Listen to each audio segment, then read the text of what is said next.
the aim of this video is to make the chain very smooth, precise, but it's still gonna cut very fast. And the methods we're gonna show you, you can apply on any chain. So we're not really gonna go into the depth of it. We show you how we do it, and yeah, you can apply it on your chain. So we're taking your chain. We're gonna grind some of the back tooth off. We're gonna make the breakers correctly for the tooth, and we're gonna give it a little bit of a sharpen. But we'll come closer to that when we're doing it. In the step 1 of the chain sharpening, we will start with removing the back piece here of the chain. And that's just because when you do a bore cut or you're gonna go in the wood, the edge here will stop it from eating. So especially when you have the chain for a little bit longer time, you feel when this tooth gets smaller, the bore cuts will get harder. So by removing this edge, it will always have a good cutting when you do bore cuts. One easy thing I always do is you always have a line in the back of the tooth. So the easy thing is you can grind it into that line. And that line is always a guidance of the angle you're gonna sharpen and how small the tooth can be. So by removing all this area here, it will get easier to sharpen the tooth later.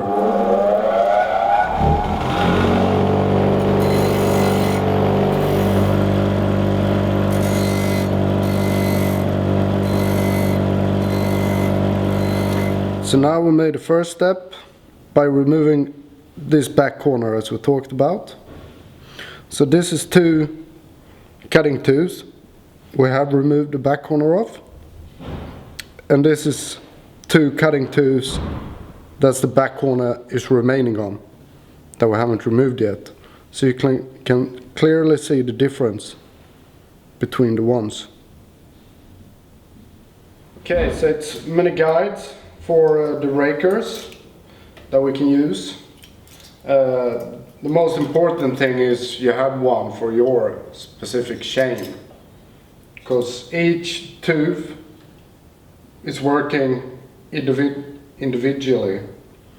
So when you're cutting, each tooth will rise and cut by itself. So that's why it's important to separate each cutting tooth. And that's what you do with the raker guide. Because when you put the raker guide on, for example, you tune that raker to that cutting tooth. So you're not using some guides you put on like this and you guide that, but that's wrong. So each tooth is individually cutting. So the chain actually rises up from the bar and it starts cutting. And once I use, this is a raker guide as well, only for rakers. This is a combined raker guide where you can do the rakers for hardwood or softwood, and then you have the rollers that will guide the file in the right direction. But we'll come to that later. So look up what's good for your chain and use that. So as we walk through the different guides, this is going to be my choice. And for that I use a normal flat file, and it's really easy. I put the chainsaw upside down because it gives me a lot of room to work. You don't have the saw body to be in your way, and it's a lot easier to sharpen the chain, in my opinion. So what I do on this one, I have a softwood and I have a hardwood position. So the softwood is the furthest down and the hardwood is upper. That just decides how far we're going to take down the rakers. So if it's harder wood, you need to remove less of that, because otherwise the chain gets very jumpy. And if it's a bit softer wood, you can take harder, it can actually cut bigger chips out. Anyway, I put down the raker in the correct position I want to have it. So I have it on the softwood there. And I take both hands on the file and then I file it. And on those file guides you have a chrome layer as well. So you should use the file against them. And when you file it down and they're gonna get wear down, and then you have to change them out. Anyway, then we change. Next side, we file here. And why we do this on the chains to start with is because the rake is not the correct height from the beginning of the chain. You can have some tooth, you take 2 strokes. You have some tooth you don't take any strokes of. So that's the first step. We guide the rakers in with the tooth. And why we do that first is because when this is laying on the tooth, say on this CM chisel chain here, this raker guide will be right on the cutting edge here. And that's what we need to have sharp for it to cut. So by doing this first and then sharpen the chain, you will get a good result.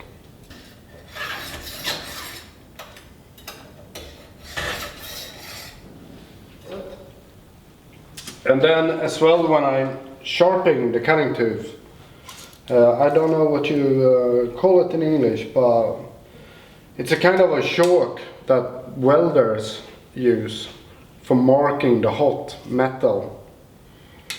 And it looks like this. And why we use that is because it keeps the file dry. So I just put it on the file. And the file will hold longer. And it will cut in the metal better because it's dry. And that's the same thing when you're out, for example, and working. You keep your files and stuff where the chainsaw oil or in the combi can. And that's not good because they get oily and they're not dry anymore and they won't cut as good. And you don't fill up the oil before you sharp. It's better to sharp first and then you fill everything up. But anyway, we're gonna go through this a little bit fast. So I start with this tooth here. And I'm just gonna take out the depth. So basically I do this by freehand. And I give it a couple of strokes down. Like that. Just to open it up. To increase the space with sawdust. And you only have to sharp at one direction. Because the file is designed that way. It does not file in both directions. Only in one direction, and it's that direction.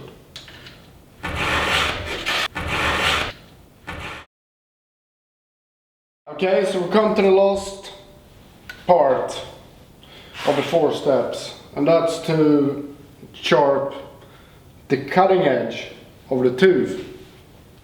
And I used to like those roller guides for that because we've been taking out the bottom here so much. So if you're gonna freehand sharp it, it's really hard because you need to come higher up to get a good cutting angle on the cutting tooth. Otherwise it'd be too deep and the angle will be like this and it will just be bouncy. The trick is to make a saw cut fast, but it has to be very precise. And by getting the correct angle here, it's very important. So that's why I use this roller, because it guides the file to be on the correct height for the cutting tooth. So it will actually be space for the file of the chain links down here and the cutting edge.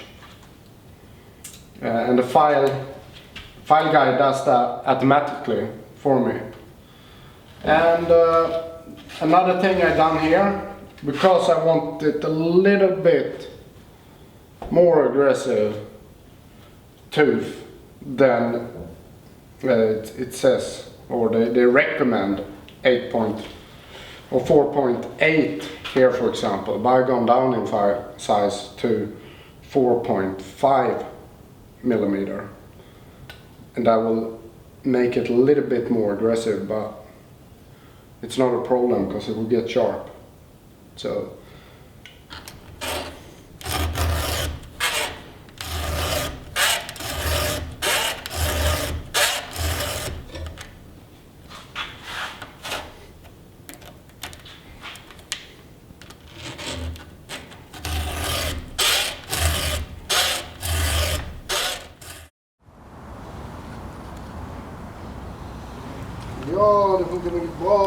So this is a new chain that we have sharpened down the chainsaw tooth, and we haven't touched the back corner of it or the rakers.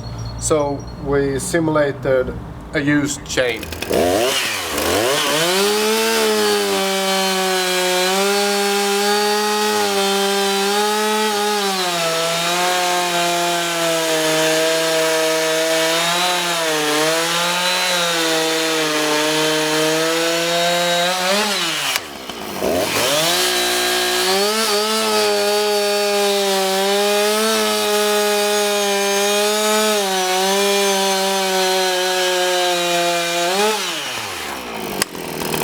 Okay, so after the last run, when we haven't touched the chain at all, we've been taking down the rakers to the correct height, and the tooths are sharp.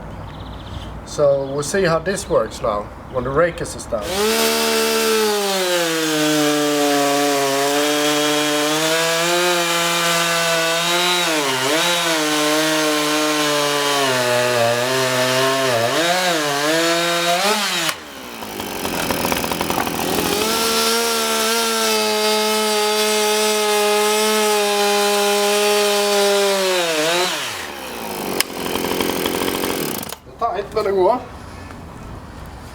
So here we are, the final step. Now we've been taking down the back corners of the tooth.